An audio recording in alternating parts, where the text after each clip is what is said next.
함께 나눕니다. 승리와 축제와 안식. 세 가지 주제입니다. 승리와 또 축제와 안식. 에스더서를 통해서 우리가 알 수 있는 그 모든 내용들, 유다인들이 큰 위기 가운데 처해져 있었고 그 위기에 빠뜨린 자는 바로 교만했던 왕의 다음 두 번째 서열이었던 하만.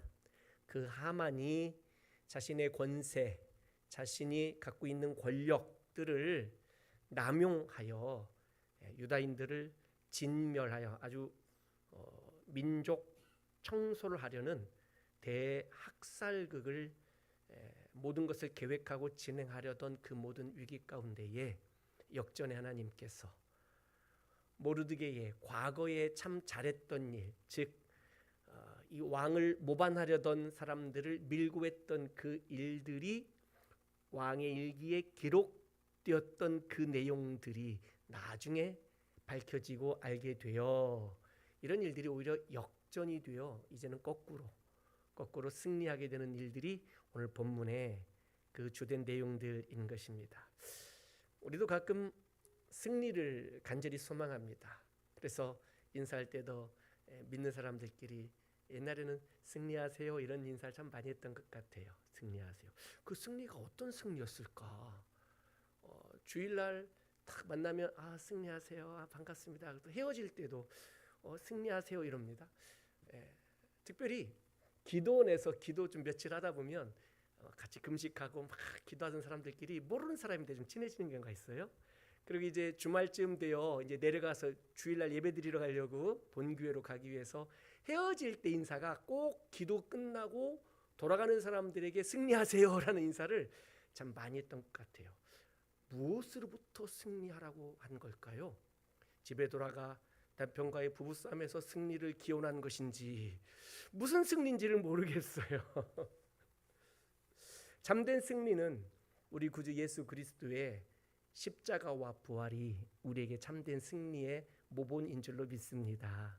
그러니 우리가 승리한다라는 것은 예수님처럼 하나님의 나라와 하나님의 뜻을 이루어 드리기 위하여 모든 고난을 참고 인내하면서 죽기까지 십자가에 달려 죽기까지 그 모든 것을 순종하고 결국 하나님의 크신 은혜를 따라 다시 부활하여 일어서게 되는 이 놀라운 이 모든 전 과정이 승리의 한 세트인 줄로 믿습니다. 그러니 승리라는 것은 제일 마지막에 있던 어떤 그 짧은 한순간만이 승리가 아니라 어려움을 겪어왔던 그 모든 과정 전체가 하나의 세트가 되어 승리라고 하는 것을 우리는 깨닫게 됩니다. 예수 그리스도의 십자가와 부활, 바로 그것이 우리에게 승리를 의미합니다. 예수님이 십자가에서 죽으실 때에는 예수님이 패배한 것처럼 보였어요. 예수님을 십자가에 그들의 계획과 목표대로 못 박았던 사람들은 그들이 승리의 축제를 펼쳤던 것 아니었겠습니까? 그러나 구속사적 하나님의 구원의 경륜의 역사로 바라보게 된다면 예수님의 그 십자가에서 죽으신 것은 패배가 아니라 오히려 죄인된 우리를 위하여 대신 죽어주시는 희생제사의 절정이었다라는 거예요. 그것이 바로 못 박은 자들의 승리가 아니라 세상 사람들의 승리가 아니라 예수님의 승리였고 예수님 안에서 다시 살게 된 우리 성도들의 승리였다는 것이죠. 그러니 세상 사람들이 우리를 바라보며 안 됐다, 어렵다, 망했다, 참 애석하다라고 믿는 사람들에게 하는 그 모든 것들이 어찌 보면 그들이 오해하고 착각하고 잘못 판단한 것일 가능성이 크다는 거예요. 믿는 사람들이 그리스도 예수 안에서 고난을 견뎌내고 인내하고 밑바닥까지 떨어지는 그 모든 아픔들 가운데서도 그 모든 것을 기도하면서 참고 견뎌내는 그 모든 것이 세상 사람들 눈에는 이미 패배한 것처럼 보인다 할지라도 그 모든 과정 하나하나가 우리의 그 인내와 참음과 견딤, 믿음으로 그 모든 과정들을 이겨낸 그 모든 것들이 주께서 놀라운 은혜 가운데 모든 것을 회복시켜 주셨을 때에, 다시 일으켜 주셨을 때에, 그때 그 감사와 감격의 그 크기는 내가 이 모든 어려움들이 얼마나 컸고 그 모든 것 가운데 내가 믿음으로 어떻게 견뎌왔는지 그것의 양과 크기에 따라 마지막에 그 기쁨은 어마어마하게 큰 기쁨을 우리에게 가져다 줄 것이다는 것이죠. 예수님의 십자가가 너무나 큰 고통이었기에 예수님의 부활이 너무나 큰 영광이요 즐거움이요 기쁨이 될 수 있었던 것인 것이죠. 그러니 우리 인생의 아픔과 슬픔과 고통이 고난이 크면 클수록 우리의 마음이 힘들면 힘들수록 주님이 우리에게 회복시켜 주시는 그 은혜를 따라 그 기쁨과 즐거움은 그만큼 더 크게 될 줄로 믿습니다. 오늘 유다인들이 바로 이렇게 어려움들을 겪어가면서 민족이 진멸당할 위기 가운데 처해서 얼마나 큰 두려움 가운데 빠졌겠어요. 얼마나 큰 어려움들 가운데 빠졌겠어요. 이 똑같은 유다인들이 과거 1차 세계대전 때에 히틀러와 그 나치들에 의해서 이 유다인들, 유대인이라는 그 사람들을 찾아내어 아우슈비츠에 보내고 그들을 죽이고 하는 이 모든 것 가운데에 내가 유다인이라는 것이 들킬까 봐 얼마나 고통스럽고 힘든 생활들을 했을까가 과연 우리 근세사도 있잖아요. 그런데 그 옛날에 이 고대 때에도 이미 유다인들은 이와 똑같은 일들을 또 겪고 있었다라는 거예요. 얼마나 큰 두려움이 있었을까요? 그런데 이 모든 것들을 역전시켜버리는 하나님의 그 크신 역사들, 모르드게 이 한 사람이 장차 오실 예수 그리스도를 예표하는 인물로서 이 모르드게라는 이 한 사람이 모든 유다인들을 건져내고 구원하고 유다인들을 죽이려고 했던 하만과 그의 10아들들과 그를 따르는 많은 세력들이 한꺼번에 죽임을 당하게 되는 놀라운 역전의 승리를 하나님께서 주시는 이 큰 은혜들 가운데 얼마나 감격스러웠겠느냐라는 거예요. 하나님은 우리에게 반드시 승리를 주실 줄로 믿습니다. 할렐루야. 일찍 승리를 경험하고 그 승리를 누리며 사는 것도 큰 축복이에요. 그렇죠? 그런데 우리가 승리를 일찍 경험하지 못할 수도 있고 우리 예수님처럼 최후 승리를 주실 때도 있어요. 여러분 어떤 승리가 더 좋으세요? 일찍 승리? 최후 승리? 아무거나 다 좋으십니까? 그럼 하나님께 우리 인생을 맡기고 살면 하나님이 인도해 주실 줄로 믿습니다. 할렐루야. 일찍 승리했을 때는 이 일찍 승리한 것에 대한 어떤 굉장히 중요한 사명들이 따라와요. 최후 승리는요, 끝까지 믿음을 갖고 견디면 마지막에 최후 승리하고 딱 끝나는 거예요. 그렇죠? 얼마나 좋아요. 그것도 좋은 건 아닌가? 힘든가? 하지만 최후 승리가 보장되어져 있잖아요. 그런데 일찍 승리하면 그 일찍 승리한 그 이후, 승리 그 이후 믿음을 지키며 이 승리가 내가 이루어낸 승리가 아니고 하나님이 주신 승리였다라는 이 기억, 겸손, 이 모든 것들을 가지고 쭉 믿음으로 복음의 사명을 감당하며 하나님의 나라를 세워가는 이 놀라운 뒷이야기들에 관한 사명과 의무가 뒤따라오게 되더라라는 거예요. 할렐루야. 오늘 이 유다인들은 수산성에서 큰 승리를 얻게 되었어요. 참 왕의 조서가 내려진 거예요. 얼마나 놀라운 은혜입니까? 다 죽을 것 같았는데 이제는 거꾸로 다 이겨버리게 된 거예요. 이런 승리를 얻어가는 과정들 속에 하만과 그의 10아들들, 그를 따르는 많은 유다인들을 죽이려 했던 그 세력들, 동조했던 사람들을 아주 발본색원하여 전부 죽이는 거예요. 첫날에 수산성에서만 죽은 사람이 500명이래요. 그리고 하만의 10아들도 다 죽였어요. 그래서 아하수에로 왕이 왕비 에스더에게 한번 질문합니다. 묻잖아요. 오늘 성경 본문에 우리가 읽은 것처럼 오늘 이렇게 첫날에 이 수산성에서만 500명이 죽었는데 성 바깥에서는 얼마나 많이 죽었겠느냐. 너는 나에게 소원을 말해봐라. 내가 어떻게 해줬으면 좋겠느냐. 아마 이런 내용들 가운데 아하수에로 왕은 에스더에게 그런 말을 기대했는지 모르겠어요. 왕이시여, 이만하면 됐습니다. 이 정도로 충분합니다. 라고 이렇게 대답할 줄 알았는데 에스더는 그렇게 대답하지 않았어요. 내일 또 13절 내일 또 오늘 조서대로 행하게 하시고 하만의 10아들의 시체를 나무에 매달게 하소서. 이미 하만의 10아들을 죽였는데 그 죽은 시체를 나무에 높이 매다는 이런 일들을 하게 하라는 거죠. 이것은 만방에 유다인들을 대적하고 죽이면 어떻게 되는지를 보여주는 공개적인 일종의 데몬스트레이션 아닙니까? 다 보여주는 거예요. 그 두려움들 가운데 빠지게 만드는 거예요. 그 일을 내일 또 죽이는 일들을 계속하고 내일은 하만의 10아들을 나무에 매달게 해달라고 하루 더 하게 해달라고 요청하는 거예요. 아마 아하수에로 왕은 이쯤 됐으니 그만하게 하시옵소서. 아마 이런 이야기를 기다렸는지도 모르겠어요. 왜냐하면 그들도 왕의 백성들이니. 그러나 에스더는 그렇게 하지 않았어요. 악의 뿌리는 다 뽑아내는 것이 옳다라고 그렇게 믿었던 것이지요.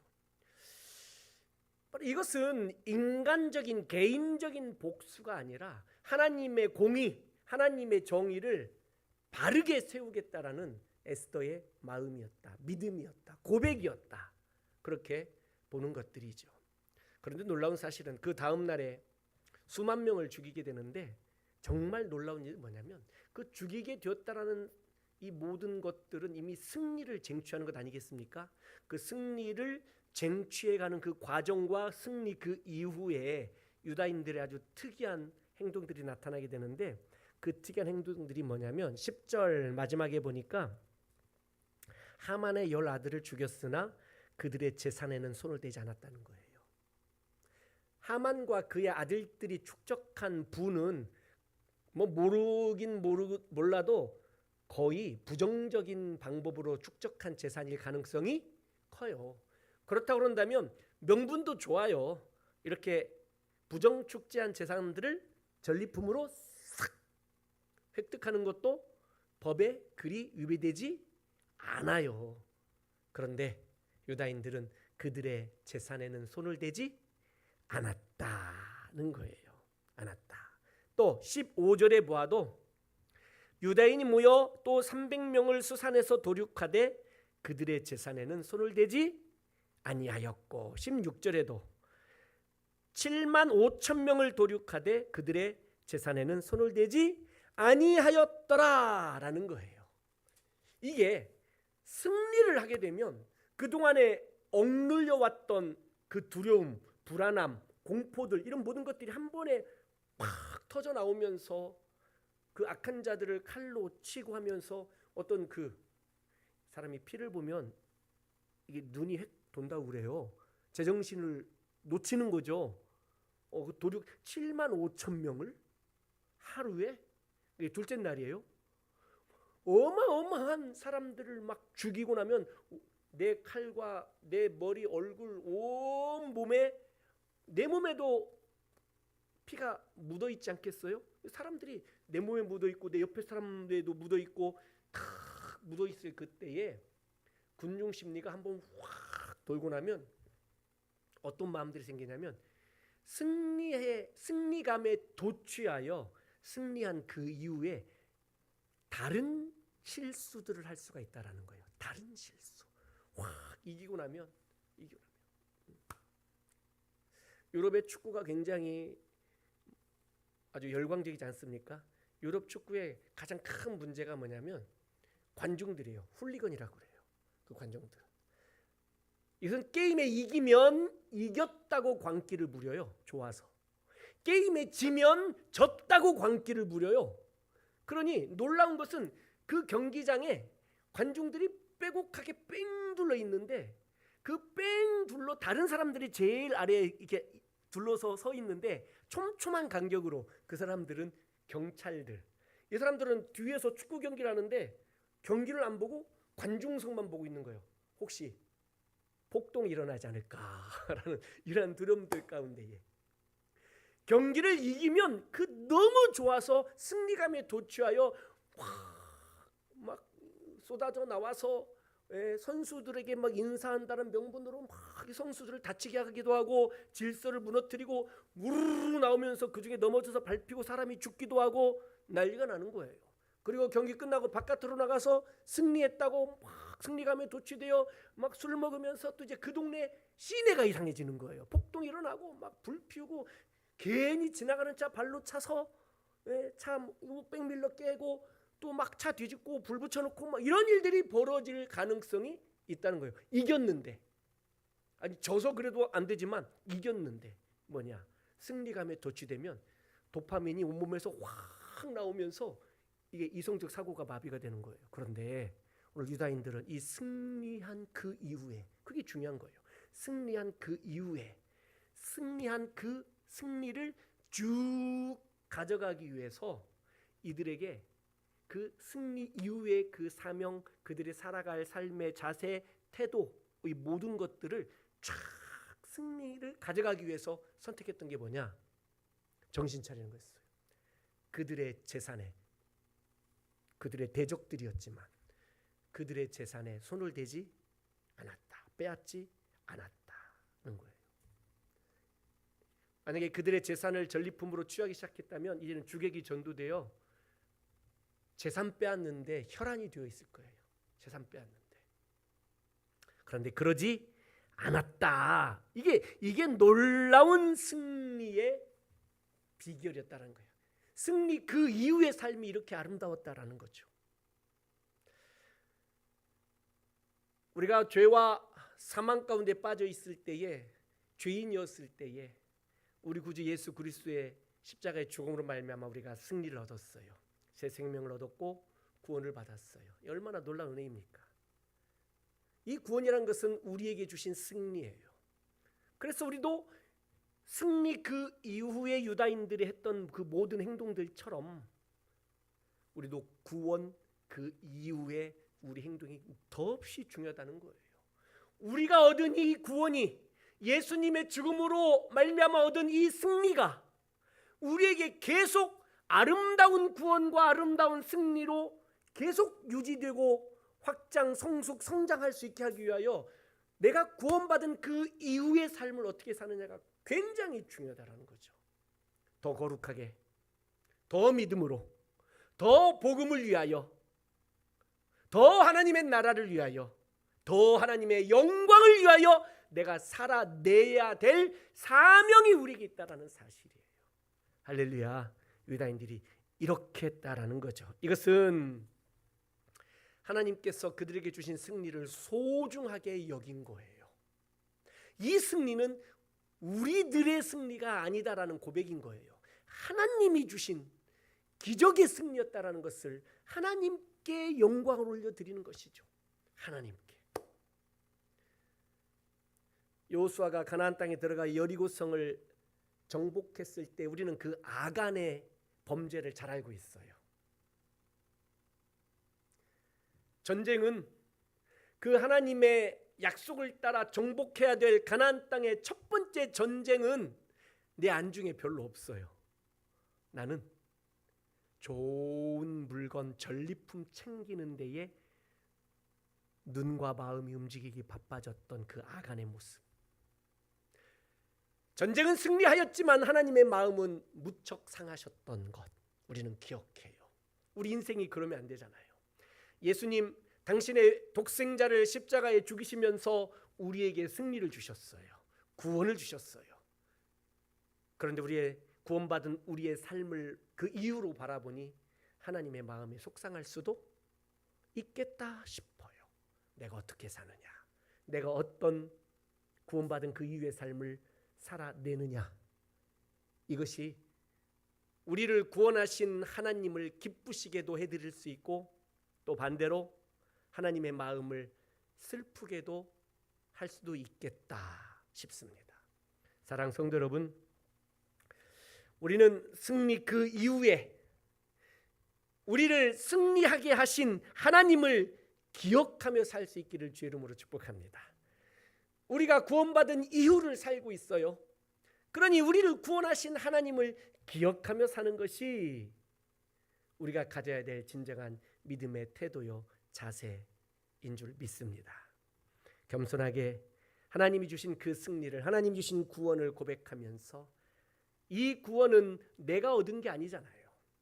에베소서 2장에 있는 말씀처럼 우리는 하나님께서 주신 그 은혜를 인하여 믿음으로 말미암아 구원을 받았어요. 우리가 이 구원을 얻기 위하여 내가 뭔가 해낸 것이, 내가 뭔가 해야 될 것들이 아무것도 없어요. 행위에서 난 것이 아니니 이는 누구든지 자랑치 못하게 하려 하심이라. 자랑할 것이, 내가 구원받은 것을 자랑할 것이 내가 구원을 이뤄낸 것이 아니기 때문에 아무것도 할 것이 없다라는 거죠. 오직 내가 자랑할 것은 나를 구원하신 하나님, 이 하나님을 자랑하고 나를 대신하여 죽으신 예수 그리스도, 그 예수님을 자랑할 것이 우리의 자랑인 줄로 믿습니다. 그러니 오늘 이 유다인들은 바로 이 놀라운 십자가와 구원의 그 은혜와 승리와 감격을 마치 경험한 것처럼, 구약시대니 이러한 이 승리의 경험이 신약시대의 예수 그리스도를 통한 승리와 구원의 경험의 그림자가 아니겠어요? 그러니 이 구원받은, 이 승리한 그 이후에 이 유다인들의 삶의 자세와 태도는 모든 영광을 하나님께 돌리고 있었다는 거예요. 승리감에 도취되어 확 난동을 부리고 승리의 포도주잔을 기울이면서 확 취해서 널브러져 있고, 그렇지 않았다는 거예요. 그렇지 않았다는 거예요. 하나님은 우리 인생을 통하여 영광 받으시기를 원하고 계신 줄로 믿습니다. 할렐루야. 이스라엘 백성들은 이렇게 승리한 이후에 오늘 본문 말씀에도 보니 18절에 보니 17절 18절에 보니까 잔치를 베풀어 즐겼다라는 표현이 17절 18절 두 번 마지막에 등장하게 되는 거예요. 승리하게 된 그 모든 것, 이틀 동안 13일 14일 이틀 동안만 악한 자들을 처단하고, 그리고 15일에는 다 쉬었어요. 아니, 기왕 쫓아갈 거면 지구 끝까지 쫓아가서 단 한 놈도 남기지 않고 모두 찾아내서 그들이 다 사라질 때까지 마치 비밀 경찰들을 조직하여 막 끝까지 추적하고 뭐 이런 것을 좀 하면 확실하게 없앨 수 있을 텐데 그러지 않았어요. 딱 이틀만 하고 딱 멈추고, 그리고 하나님 주신 이 승리에 대하여 감사하며 축제를 하면서 하나님이 주신 이 구원의 은혜를 즐기고 감사했다는 것이죠. 할렐루야. 우리의 구원받은 우리 인생도 하나님 주신 이 구원을 우리가 즐기고 감사하면서 기쁨의 귀한 신앙생활이 될 수 있기를 주의 이름으로 축복합니다. 할렐루야. 그러니 우리는 하나님을 늘 기억해야 돼요. 어떤 하나님? 날 구원하신 하나님, 날 구원하시사 승리를 허락하신 하나님, 하나님을 기억하면 우리가 실수할 게 없어요. 언제 죄짓나요? 하나님을 잊어버렸을 때, 하나님이 내 인생에 계시지 않은 것처럼 생각하며 살 때, 그때에 우리가 죄짓게 되는 거죠. 그러나 하나님은 늘 우리와 함께 계시고 우리를 홀로 두지 아니하시며 어떤 순간이라 할지라도 우리를 지키시고 돌보시고 인도해 주시는 그 하나님, 그 하나님이 우리의 아버지 하나님이신 줄로 믿습니다. 그러니 날마다 하나님을 기억해야 합니다. 기억하지 못하면 나쁜 역사를 반복하게 되는 거예요. 기억해야 돼요. 기억해야 돼요. 지금 우리나라도 얼마나 중요한 때에 있습니까? 이런 이 중요한 이때에 우리나라의 나쁜 역사가 반복되지 않도록 나라를 위해서 기도해 주시기를 주의 이름으로 축복합니다. 오늘 요양병원의 김양순 권사님 신방을 가서 같이 대화하고 이야기하고 하는데 한 30여 분 같이 대화했는데요. 그 30여 분 동안 제가 말한 시간은 10초도 안 돼요. 29분 50초를 혼자 말씀하셨어요. 제가 마지막에 기도할 때 잠깐만 저 시간이 있었고, 막 이 주제의 흐름이 막 와 대단하세요. 옛날에 막 그 옛날 이야기부터 막 요즘 대통령 선거까지, 야 대단하시더라고요. 우리 권사님 저에게 목사님 나라를 위해서 기도해 주세요. 이번에 대통령 선거 기도해 주세요. 그러면서 본인의 정치적 색깔을 드러내시더라고요. 이 사람이 대통령 되면 안 됩니다.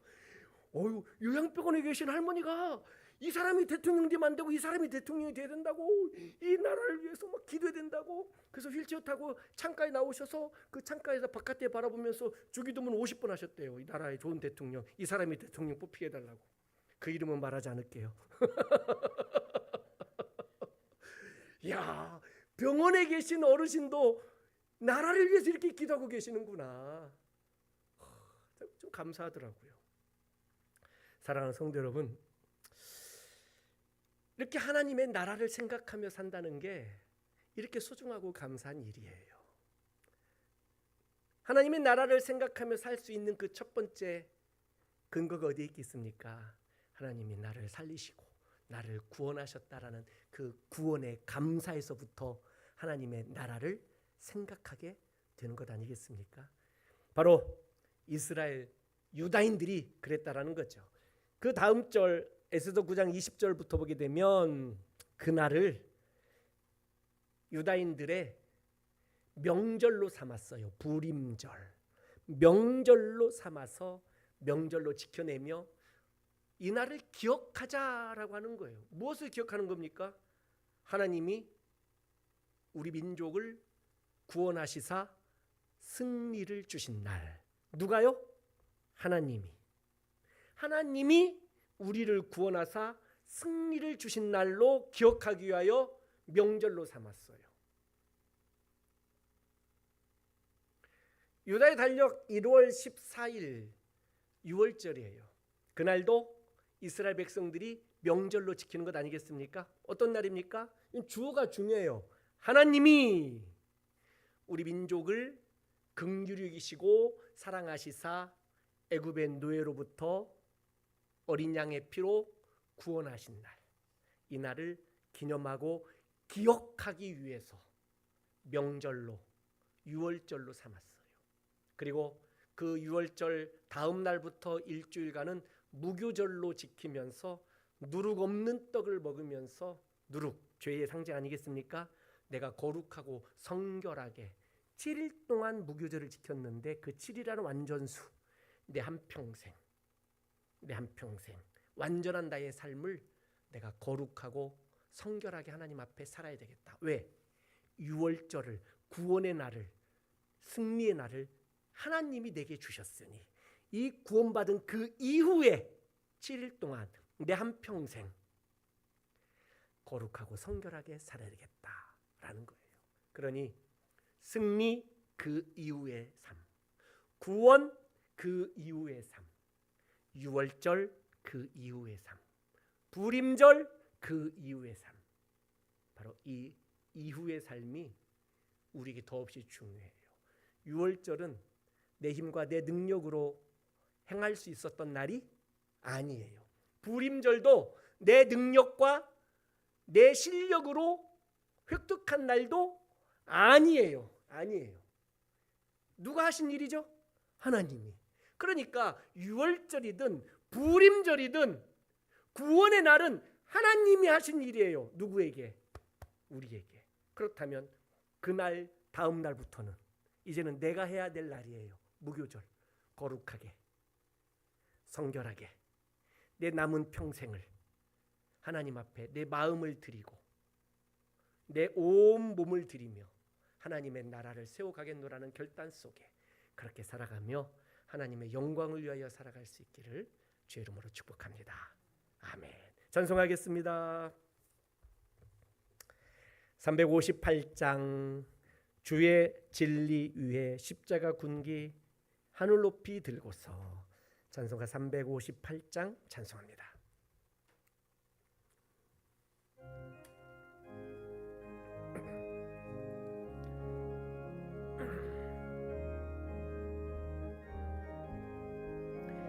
주의 진리 위에 십자가 군기 하늘 높이 들고서 주의 군사 되어 용맹스럽게 찬송하며 나가세